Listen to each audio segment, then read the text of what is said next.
Olá, bom dia para você.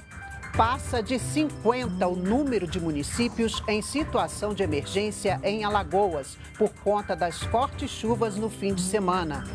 Agências do INSS têm novas regras a partir de hoje.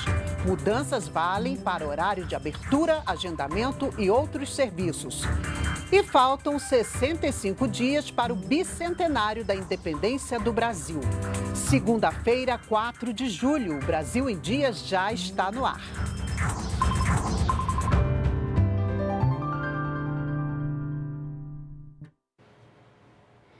Bom dia. A partir de hoje, trabalhadores, aposentados e pensionistas que forem às agências do INSS terão novas regras de atendimento. Quem traz os detalhes para a gente é o repórter Glauco de Queiroz. Bom dia, Glauco.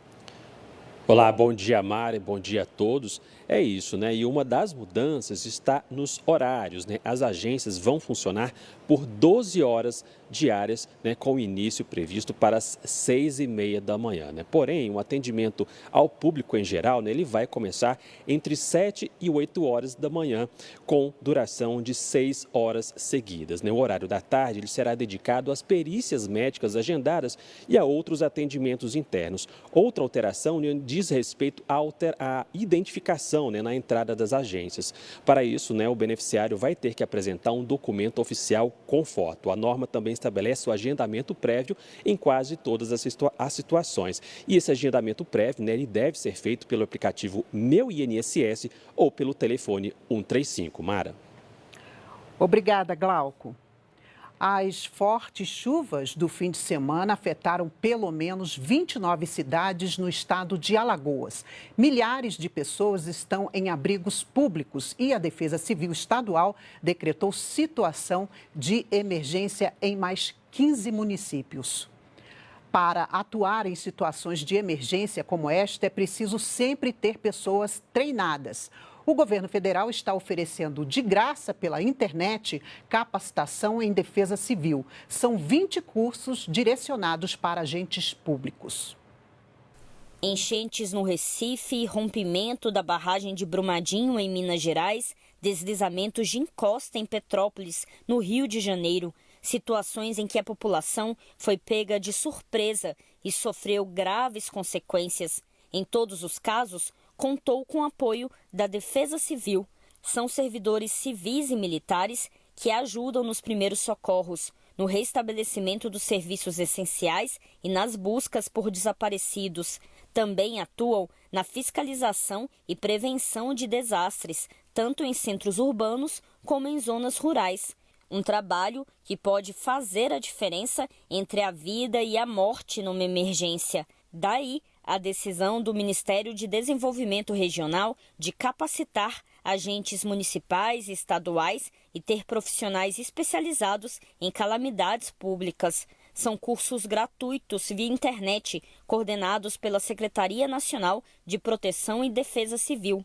Garantindo que eles consigam preencher os formulários no tempo e com as informações precisas para garantir o reconhecimento federal de situação de emergência, bem como acesso aos recursos federais. A engenheira civil Denise já trabalhou durante enchentes em São Carlos, no interior de São Paulo, e sabe a importância de estar preparada para atuar em emergências. Eu pude aprender através dos cursos oferecidos pelo Ministério, de maneira detalhada, fazer os relatórios de execução e prestação de contas.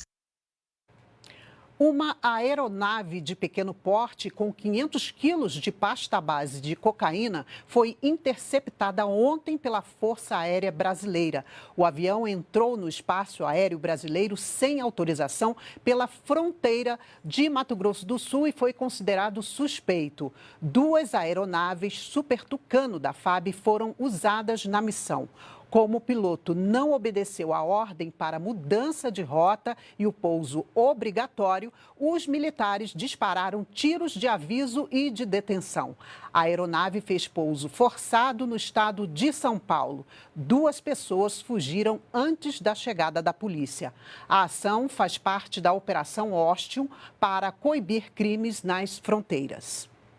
O Plano Nacional de Políticas sobre Drogas já está em vigor. A iniciativa do governo federal não visa apenas combater o tráfico de drogas. Outro foco é a reinserção social dos usuários.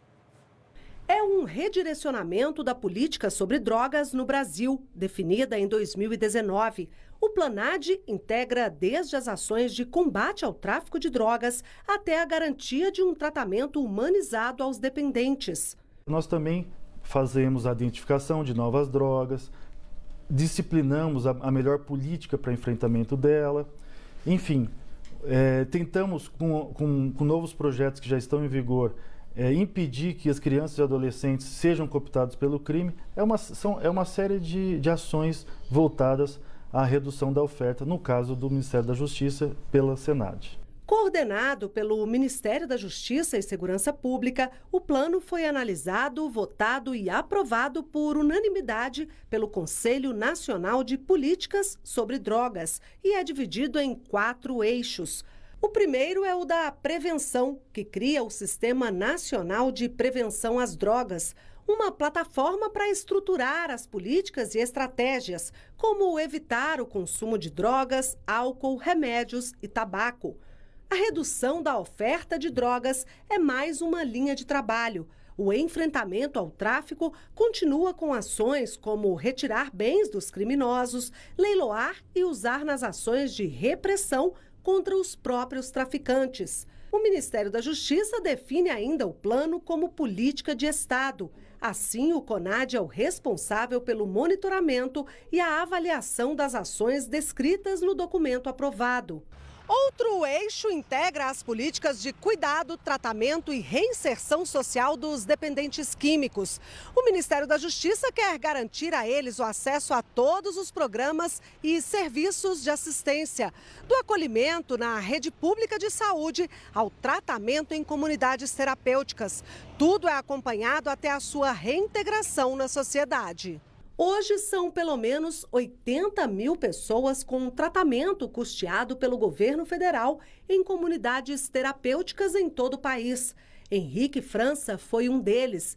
Depois de se recuperar em uma comunidade terapêutica, hoje trabalha com a reabilitação de dependentes. Eu sou uma pessoa abstinente de álcool e drogas há mais de 14 anos. Me recuperei em comunidade terapêutica e passei a trabalhar com comunidade terapêutica porque todas as outras técnicas para recuperação não funcionaram na minha vida. Bilhões em um único mês e o número representa um aumento de 15,6% em relação a junho de 2021. A expansão da exportação foi puxada principalmente pelo setor agropecuário e da indústria de transformação. No acumulado dos 6 primeiros meses do ano, o saldo positivo chegou a 34,2 bilhões de dólares, um crescimento de 19,5% em relação ao mesmo período do ano passado. Para o encerramento de 2022, o Ministério da Economia revisou para baixo a previsão de superávit comercial. A estimativa é de um saldo positivo de 81,5 bilhões de dólares. Pela previsão anterior, o valor superava 111 bilhões de dólares. O Brasil tem uma importação que é bastante distribuída, principalmente produtos industriais, uma despesa maior por conta de preços crescentes, em razão do conflito entre Rússia e Ucrânia e de todas as disrupções aí que observamos nas cadeias de suprimentos. O diabetes é uma doença perigosa e silenciosa. É por isso que a prevenção com atividades físicas é fundamental. Esta é uma das recomendações do SUS, que oferece tratamento gratuito aos pacientes. O diabetes, que atinge mais de 12 milhões de brasileiros, é caracterizado pelo aumento dos níveis de glicose no sangue e pode ser de tipo 1 ou tipo 2. O tipo 1 acontece quando o organismo perde a capacidade de metabolizar o açúcar. O diagnóstico é precoce e é mais comum em crianças e adolescentes. Fatores hereditários também podem contribuir. Os sintomas são aumento de apetite, sede constante, necessidade de urinar várias vezes, fraqueza, perda de peso, náusea e vômito.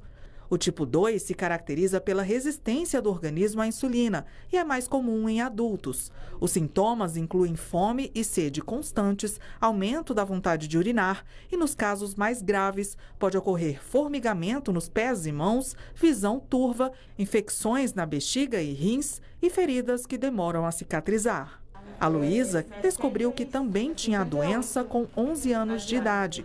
Ela perdeu a visão de um olho e hoje, aos 24 anos, luta pelo transplante de um rim. Eu comecei suspiro na escola e comecei a passar mal. Minha mãe me levou no hospital, eu fiz um exame e deu positivo que eu era diabética.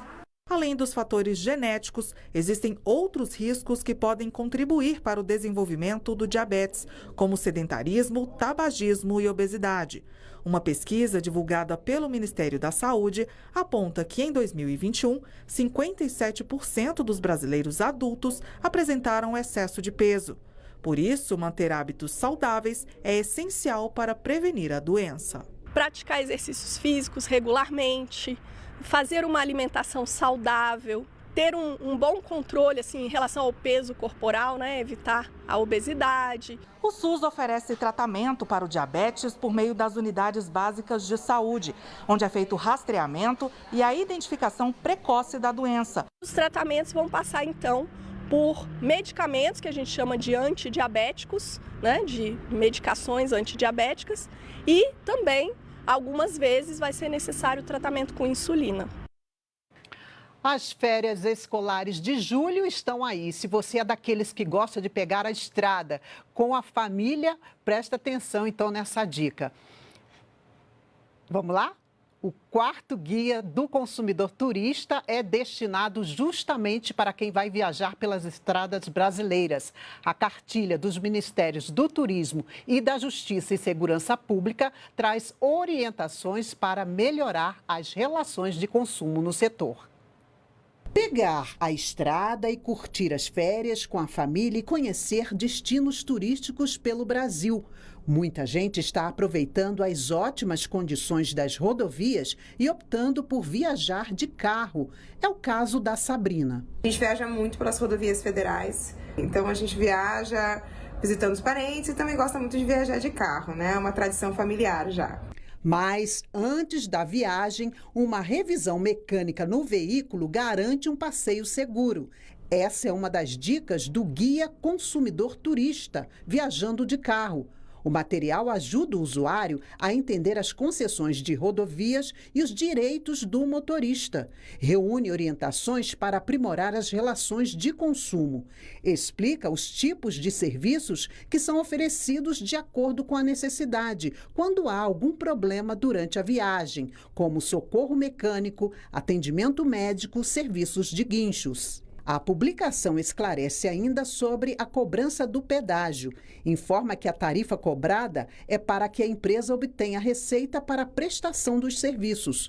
E cita também os atrativos turísticos que podem ser conhecidos no percurso. Essa cartilha te mostra tudo o que você precisa para ter uma viagem com mais segurança. Essa iniciativa reforça o nosso compromisso com o consumidor turista e seguiremos trabalhando para assegurar os direitos dos viajantes e garantir a melhor experiência para turistas nacionais e internacionais. E a gente fica por aqui. Uma boa segunda-feira para você. Até amanhã. Tchau.